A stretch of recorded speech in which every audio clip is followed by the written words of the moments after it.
Oke guys, sebelum kita mulai ada baiknya dibantu like video ini, dan bagi yang baru bergabung silahkan tekan dulu tombol subscribe dan aktifkan loncengnya. Bisakah mereka keluar hidup-hidup? Kincen sedikit tidak percaya runtuhnya ruang ini begitu mengerikan sehingga bahkan dia tidak bisa menahannya. Apakah Raja Iblis Jian dan Molly dapat melarikan diri dengan aman? Kucing hitam berkata, itu belum tentu benar. Botol Gio orang itu bagus. Jika Anda membacanya dengan benar, itu seharusnya menjadi salah satu harta sihir kuno dari ras iblis alien. Jika tidak secara langsung terkena hantaman, mereka mungkin saja bisa keluar hidup-hidup. Kucing hitam besar itu juga sedikit bingung. Dia berpikir bahwa bahkan iblis alien kecil memiliki harta seperti itu. Tetapi dia sendiri tidak memiliki harta yang layak sama sekali.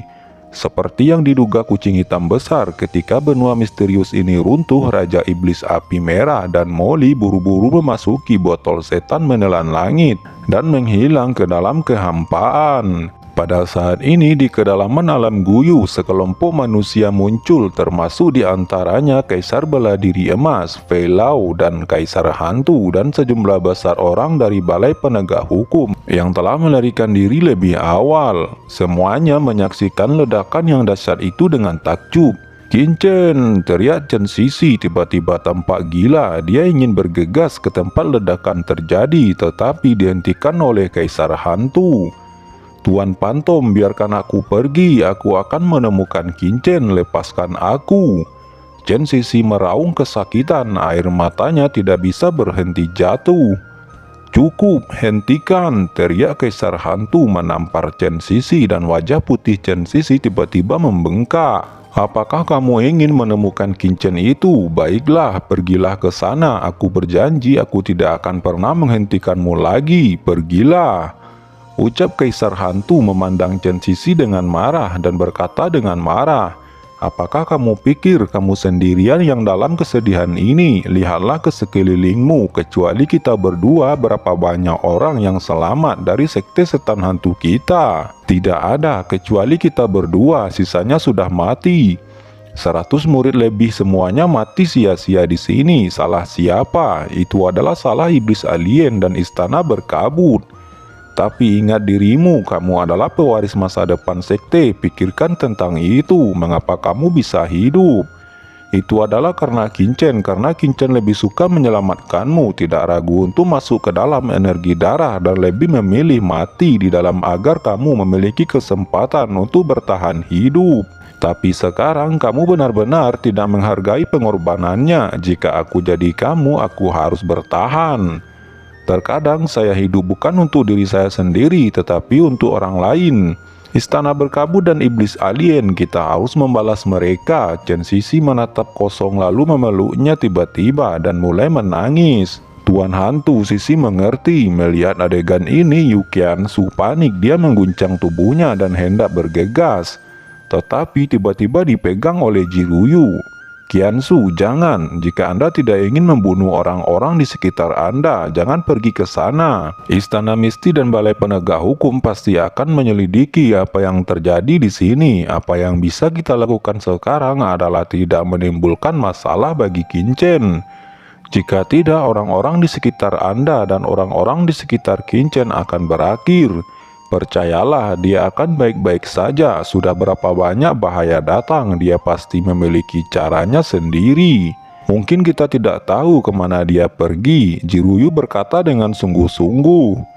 Faktanya dia tidak memiliki dasar di hatinya, jadi dia hanya bisa menghibur dirinya sendiri. Dia melanjutkan, "Apa yang harus kita pikirkan sekarang adalah apa yang harus dikatakan setelah keluar nanti. Anda dan Kincen berasal dari tempat yang sama. Sebelumnya Kincen begitu menentang langit di depan pohon suci aturan. Istana Misti pasti akan menyelidikinya. Harus ada alasan untuk menjaga nama Kincen." Nada bicara Jiruyu suram. "Tuan muda istana, benua itu telah hancur total dan sampai sekarang tidak ada berita tentang Tuan Hongyan. Apa yang harus kita lakukan sekarang?" tanya seorang murid istana Misti segera datang ke sisi murung Bingyun dan berkata dengan sedikit gemetar, Murong Bingyun menjawab, masih ada 3 bulan, hari itulah alam Guyu akan ditutup. Mari kita kembali dulu. Jika Kaisar Wuyan masih hidup, dia secara alami akan datang kepada kita. Murong Bingyun berkata dengan mata dingin, kemudian dia melayang ke langit dan terbang lebih dulu. Satu demi satu sosok itu terbang dan segera menghilang dari sana. Ya, benua setan asing ini benar-benar meledak. Apa yang terjadi di dalamnya? Bukankah orang-orang iblis aneh itu berhasil? Ucap Kaisar Emas berada di sisi lain dunia Yu kuno. Kaisar bela diri emas bersembunyi di kehampaan, tampak suram menatap benua yang meledak itu. Tapi tidak peduli apakah itu berhasil atau tidak, setelah 3 bulan nanti alam Guyu akan ditutup dan orang-orang itu akan diteleportasi keluar dari alam Guyu. Pada saat itu selama Hongyan masih hidup, saya pasti ingin dia menyesali semua yang dia lakukan sebelumnya. Kaisar bela diri emas menggertakkan giginya, seluruh tubuhnya menjadi sedingin es dan saat berikutnya dia menghilang di tempat. Ayo kita pergi dari sini. Pada saat yang sama Yu Chaolun, si Tuzen dan yang lainnya yang berada di tempat lain di alam Guyu melihat ke tempat ledakan. Mereka menghela nafas dan akhirnya pergi tanpa daya. Pada saat ini di dalam cakram Gio keberuntungan alam semesta, Qin Chen merasakan ruang yang terus-menerus runtuh. Wajahnya penuh dengan depresi. Dia berpikir bahwa reruntuhan ruang ini akan segera berakhir. Tetapi dia tidak menyangka itu masih belum berakhir. Kucing hitam, kapan kita bisa keluar? Qin Chen bertanya dengan tertekan. Kucing hitam besar itu meliriknya dan mencibir. Anda tidak akan bisa keluar dalam setengah tahun lagi. Ini adalah tabrakan 2 benua. Bagaimana bisa begitu sederhana? Apa, setengah tahun? Qin Chen menarik nafas dalam-dalam. Sekarang hanya ada 3 bulan tersisa sebelum penutupan alam Guyu. 6 bulan kemudian alam Guyu telah ditutup. Bisakah kita keluar hidup-hidup? Tanya Qin Chen tampak bingung. Jangan khawatir, ada piringan Gio keberuntungan alam semesta. Bahkan jika dunia Yu kuno ditutup, kita masih bisa keluar. Cakram Gio ini dapat berkomunikasi dengan semua tempat. Apa kamu yakin? Ucap Qin Chen berkata dengan gugup. Kapan aku berbohong padamu? Ucap kucing hitam besar itu memandang Qin Chen dengan jijik. Qin Chen menatap kucing hitam besar itu. Ada terlalu banyak rahasia padanya. Dia bertanya, kucing, sepertinya kamu mengenal binatang sumber. Bisakah kamu ceritakan pada saya? Kucing hitam menjawab, ya, dia adalah temanku. Sebenarnya saya menginginkan kristal jiwa darah pada binatang sumber kuno itu. Tentu saja saya juga ingin mengambil kesempatan ini untuk menyelamatkannya. Dengan adanya kristal jiwa darah, cakram keberuntungan semesta Anda dapat diubah menjadi dunia yang lengkap. Dan itu dapat sepenuhnya disempurnakan. Meskipun kamu tidak dapat menggunakan kristal jiwa darah untuk menerobos basis kultivasi, kamu masih dapat menggunakan ini untuk memahami aturan iblis alien dan mempraktikkan teknik iblis alien, dan bahkan dapat menahan laju pertumbuhan benih parasit. Qin Chen menghela nafas lega. Qin Chen dan yang lainnya secara alami aman dan sehat di dunia Yu kuno. Tetapi bagaimana dengan Qianzu? Qianzu, kamu harus menunggu sampai aku keluar. Gumam Qin Chen khawatir di dalam hatinya, dan kemudian dia duduk bersila di piringan batu Gio keberuntungan alam semesta dan terus berlatih. Yang perlu dia lakukan sekarang adalah mengubah kultivasinya dari Wudi setengah langkah menjadi Kaisar Wudi. 1 bulan kemudian, aku akhirnya keluar hidup-hidup. Ucap 2 sosok muncul dari botol batu Gio. Salah satunya cantik dan itu adalah Kaisar Hongyan yang tubuhnya telah diambil alih oleh setan merah. Qian senior, masih ada 2 bulan lagi alam Guyu akan berakhir. Apa yang harus kita lakukan selanjutnya? Molly menatap Qian dengan cemas. Jangan khawatir, ucap Qian tersenyum dingin. Karena kursi ini berani masuk, tentu saja ada cara untuk keluar. Prioritas utama adalah menyembuhkan luka di tubuh terlebih dahulu, dan mereka pun langsung berubah menjadi aliran cahaya dan menghilang dari sana. 2 bulan berlalu dalam sekejap. Di luar batas Yu kuno, orang-orang kuat telah berkumpul. Kaisar Wusang dari Kekaisaran Xuan Yuan duduk dengan dingin di ruang terbuka di depan alam Guyu. Wajahnya suram dan matanya memancarkan hawa dingin. Sejak menerima perintah dari Kaisar Feng Xiaoyu, dia telah menunggu di sini selama hampir 1 tahun. Sebuah lorong spasial besar muncul di depan semua orang, yang merupakan pintu keluar dari alam Guyu. Semua orang membuka mata lebar-lebar menatap saluran luar angkasa di depan mereka. Aliran cahaya terbang keluar dari saluran luar angkasa itu dan pemimpinnya adalah Murong Bingyun. Di belakangnya Tian Fei Wu, Huang Jiruyu, Yu Qiansu dan yang lainnya mengikuti dari dekat.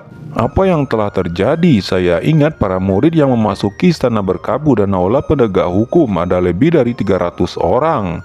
Kenapa hanya ada lebih dari 100 orang yang tersisa? Ucap kerumunan di lapangan. Tetapi karena pihak lain adalah istana berkabut, tidak ada yang berani bertanya, hanya menonton dengan tenang. Tuan muda istana, sebuah suara terdengar dan beberapa sosok menyapu kehampaan. Di antara mereka pemimpinnya adalah Cixia Wudi. Dia menatap Murong Bingyun dengan penuh semangat. Tuan Cixia, kelompok itu buru-buru memberi hormat. Haha, kamu tidak harus sopan. Cixia Wudi tertawa. Ngomong-ngomong, di mana yang lain? Wajah Kaisar Cixia Wu bingung. Murong Bingyun berkata, Tuan Cixia, jangan banyak bertanya, ayo pergi dulu. Murong Bingyun berkata dengan sungguh-sungguh. Semuanya, tunggu sebentar. Apa yang terjadi di dunia Yu kuno ini? Mengapa tidak ada yang keluar kecuali kamu? Tanya seorang pria kuat muncul di kehampaan. Setelah kata-katanya terdengar, Kaisar Wu dari pasukan besar lainnya juga mengepung. Kaisar Cixia Wu tampak dingin dan berkata dengan dingin, orang-orangmu belum keluar, kenapa istana berkabutku yang kamu tahan? Pergi dari sini. Pada saat yang sama, aura mengerikan melanda. Itu adalah Wusang Wudi. Dia tiba-tiba datang ke kerumunan dan berkata, Kaisar Cixia, Kaisar Feng Yule dari Kekaisaran Xuan Yuanku telah tewas di alam Guyu. Saya berharap istana berkabut dapat memberitahu kebenarannya. Mata Kaisar Cixia Wu tenggelam. Meskipun dia kuat, dia hanya Kaisar Wudi di puncak tahap awal. Menghadapi Kaisar Wusang Wu yang memiliki status dan otoritas besar di Kekaisaran Xuan Yuan, dia secara alami merasakan tekanan. Pada saat ini nafas menakutkan tiba-tiba datang. Seluruh kekosongan bergetar seolah-olah akan meledak. Sebuah suara terdengar. Kalian ingin menindas istana berkabutku dan menjadi musuh istana berkabutku. Kaisar Wusang Wu, kapan giliranmu untuk mengurus istana mistiku? Seorang Kaisar Wudi lainnya berkata, Tuan Huliang Wu, kecuali istana berkabut tidak ada seorang pun dari kami dan pasukan lain yang muncul. Aku hanya ingin menanyakan sesuatu pada orang-orang dari istana berkabutmu. Sebelum Kaisar Wudi itu dapat menyelesaikan kata-katanya, sekelompok bunga-bunga indah mengelilinginya dalam sekejap. Tidak baik, wajah Kaisar Wudi itu terkejut. Satu lengannya langsung terputus. Kaisar Hualingwu berkata sambil mencibir, kali ini aku mengampuni nyawamu. Cixia, kamu bawa Bingyun pergi. Baik, wakil kepala istana. Kaisar Cixia Wu membungkuk untuk memberi hormat, lalu memimpin Murong Bingyun dan rombongannya buru-buru berbalik dan pergi. Tunggu, apakah aku membiarkan mereka pergi? Tiba-tiba Kaisar Wusang Wu berbicara dengan nada tajam. Pengadilan benar-benar hening untuk sesaat. Semua orang memandang Kaisar Wusang dengan takjub. Apakah Kaisar Wusang akan bersiap untuk menghancurkan istana berkabut? Kamu cepat pergi, jangan pedulikan Kaisar Wusang Wu, teriak Kaisar Huliang Wu mencibir. Lancang, suara dingin terdengar dan di atas langit yang tak berujung, tangan batu gio yang menarik juga keluar. Telapak tangan sebening kristal seperti batu gio, pergelangan tangan diukir dengan bunga berwarna-warni. Bunga-bunga itu menawan dan gelombang kekuatan penghancur muncul dari langit. Beberapa orang dengan kultivasi yang lemah hanya merasakan jiwa mereka gemetar. Kaisar Hualingwu, kamu ingin menghentikanku? Kaisar Feng Lei dari Kekaisaran Xuan Yuan saya telah jatuh di alam Yu kuno. Masalah ini Kekaisaran Xuan Yuan saya harus mencari tahu. Tidak ada yang bisa menghentikan saya. Ledakan terus terdengar. Kaisar Hualingwu terus berupaya mencegat Kaisar Wusang Wu. Pada saat ini terdengar fluktuasi lain di gerbang alam Guyu. Seseorang keluar lagi, ucap kerumunan. Kaisar Wu Shangwu juga mengalihkan pandangannya. Kaisar Hualingwu berkata, aku akan menemanimu bertarung kapan saja. Saat berikutnya Kaisar Hualingwu menghilang. Sekelompok sosok muncul dengan cepat pada saat ini. Ada dua orang yang memimpin dengan aura yang kuat. Itu Si Tuzen dari Dan Papilion dan Yu Chaolun dari Bloodline Holy Land. Keduanya benar-benar menerobos Kaisar Wudi. Bagaimana ini mungkin? Ucap kerumunan sensasional. Si Tuzen dan Yu Chaolun menyapu semua orang di pengadilan dengan marah dan kemudian berkata, di mana kelompok pelacur dari istana berkabut itu? Kemana mereka pergi? Begitu kata-kata ini keluar, semua orang tercengang dan berpikir apa yang telah terjadi. Setelah Si Tuzen dan Yu Chaolun keluar, hal pertama yang mereka lakukan adalah menghina orang-orang dari Istana Misti. Si Tuzen, apa yang terjadi? Teriakan dingin terdengar dan seorang lelaki tua berjalan keluar dari kerumunan. Itu adalah seorang penatua yang dikirim oleh Dan Papilion. Penatua Ouyang Wuliang melihat lelaki tua itu, mata Si Tuzen benar-benar merah, air matanya tiba-tiba mengalir. Dia berkata, Penatua, Anda harus membalaskan dendam murid Dan Papilion yang telah tewas di alam Guyu. Kakek, ketika Ouyang Nana melihat lelaki tua itu, dia melemparkan dirinya ke pangkuan sang kakek. Air matanya tidak tertahankan. Ouyang Wuliang adalah salah satu tetua inti dari Dange. Justru karena Ouyang Nana, maka dia datang ke sini secara khusus karena takut terjadi kecelakaan. Sekarang melihat Ouyang Nana menangis, hati Ouyang Wuliang langsung terangkat, seolah panik dan bergegas berkata, cucu perempuan saya, ada apa? Ouyang Nana menggertakkan giginya dan berkata dengan marah, itu adalah istana berkabut. Di lain sisi, Penatua Nanggongzen, Anda harus membalaskan dendam murid-murid tanah suci darah kita, ucap Yu Chaolun berkata pada tetua Nanggongzen, tetua inti dari tanah suci darah, dan air matanya juga langsung jatuh. Si Tuzen dan Yu Chaolun, dua kaisar Wudi besar, begitu emosional saat mereka keluar, membuat semua orang tampak heran. Firasat buruk muncul di hati mereka dan ada rasa takut yang samar. Apa yang terjadi di alam Guyu? Ya, apa yang terjadi di dalam? Di mana para murid keluarga Long kita? Kenapa mereka belum keluar? Ucap semua orang cemas dan berkata satu persatu dengan gugup. Ini adalah ulah istana berkabut. Mereka berkolusi dengan alien di alam Guyu. Si Tuzen berkata dengan marah dan dengan cepat menceritakan hal-hal di alam Guyu. Satu batu menyebabkan 1000 gelombang. Semua orang tercengang. Istana Misti berkolusi dengan ras asing, memasang jebakan, merebut kekuatan utama dari pasukan utama dan membantai semuanya. Oke teman-teman, terima kasih sudah menonton. Jangan lupa like, komen, dan subscribe.